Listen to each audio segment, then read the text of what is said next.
tabla, a fabulously expressive instrument, has defied synthesis for years. However, world-class tabla player and music producer Kuljit Bamra and his team gave these gorgeous hand drums an electronic makeover. It took them 5 years to work out exactly how. Hi. Hello. How are you doing? Yeah, very good, thank you. I feel bad interrupting. No, please don't feel bad at all. Can we talk technical for a second? Yeah, sure. Because I'm very happy to talk about the music side forever, but it's a technology programme. Oh, yes. Now, there's a sensing technology, obviously, underneath these.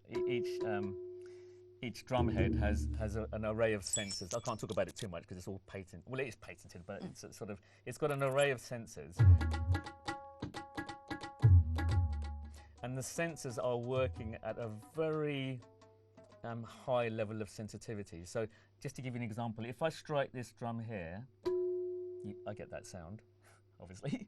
Now, if I just rest my other finger there and then strike it, I get a different sound. I'm not pressing that hard at all, it's just resting. We've got a menu here where you can adjust the sensitivity. You can also adjust the black circle zones according to the lengths of your fingers. We've put other features in that you can adjust as to according to your own individual playing style. With traditional instruments, you have to hammer by hand for quite some time to change the pitch of these drums. But with these, you simply turn a dial.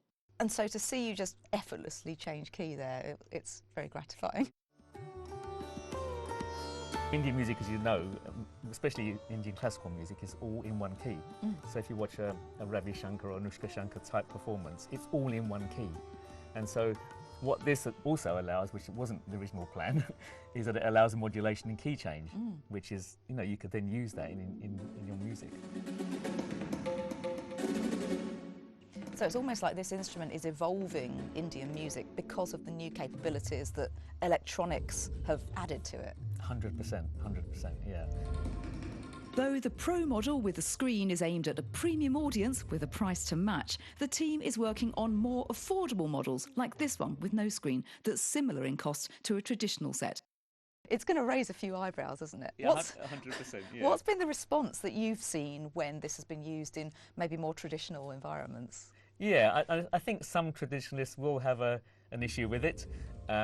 No one said anything sort of outrightly rude to me, but I'm sure people are upset. It's like, because we always think of tradition as having been fixed over like thousands of years, but tradition does change, you know what I mean? I mean, when these tablas were first made, these black spots were made of dough, like flour and water. Wow. And then, obviously the wood is now lathed rather than hand cut. So people still call that a traditional drum, but I think personally, it's absurd to think that the whole of Indian culture depends on a drum. I mean,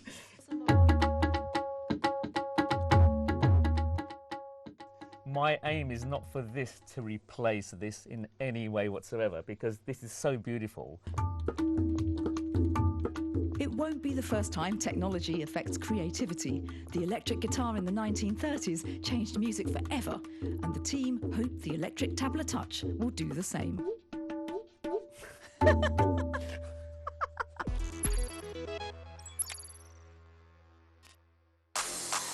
Earlier in the programme, we met a group of teenagers from Bournemouth preparing to take part in a national robotics competition. After weeks of designing, building and troubleshooting, it's time for Team Ultraviolet to put their robot Axel to the test. Teams from across the UK are making their final preparations before their bots go head-to-head, battling it out in round after round of intense competition. How's everyone feeling? Good. Yeah?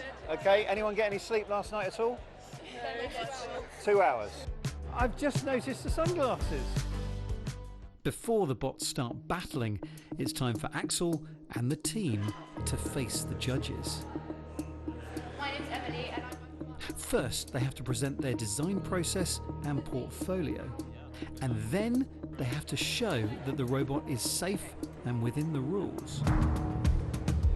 Battery is all fixed in. Seems to be moving a bit.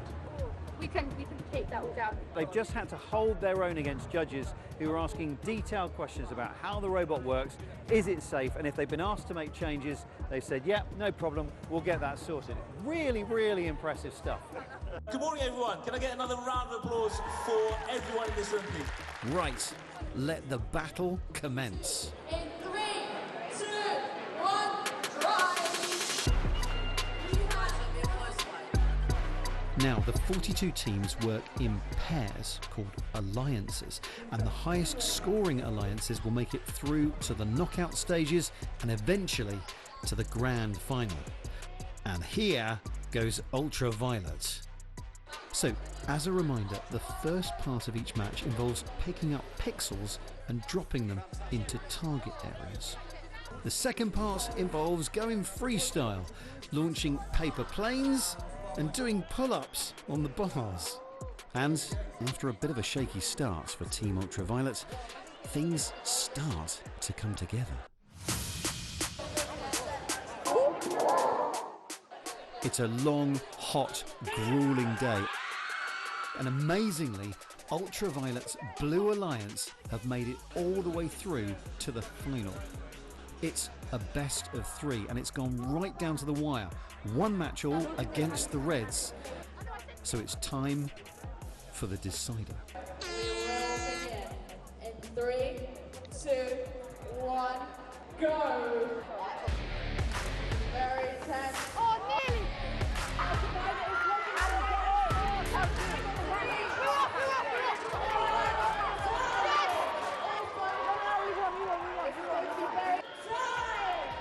I can't take this tension.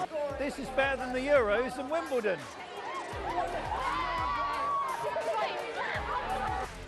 As the judges debate the results, we wait. Ultimately, the trophy goes to Ultraviolet's opponents, but there are many awards still up for grabs.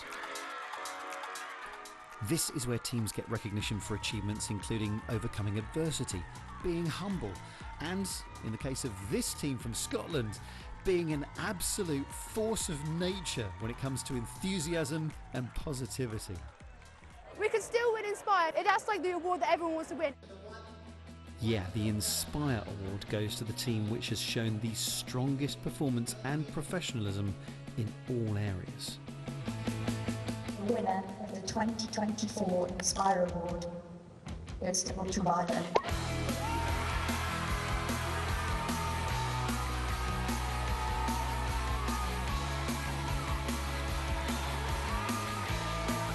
Congratulations! How'd you feel? How'd you feel? How'd you feel? How'd you feel? Really, really excited. How'd you feel? Relieved. Yeah? So happy. Ultraviolet, everybody, give it up. What a day. Now I know that winning prizes is awesome and all that, but what I've seen happen today is so much bigger than that. These students have been collaborating and negotiating, thinking on their feet, strategizing. It's easy to see why competitions like this really do help students to develop the skills they're going to need for the rest of their life. Honestly, I wish I had something like this when I was at school. That's it from us for now though. Thanks you so much for watching and we will see you soon.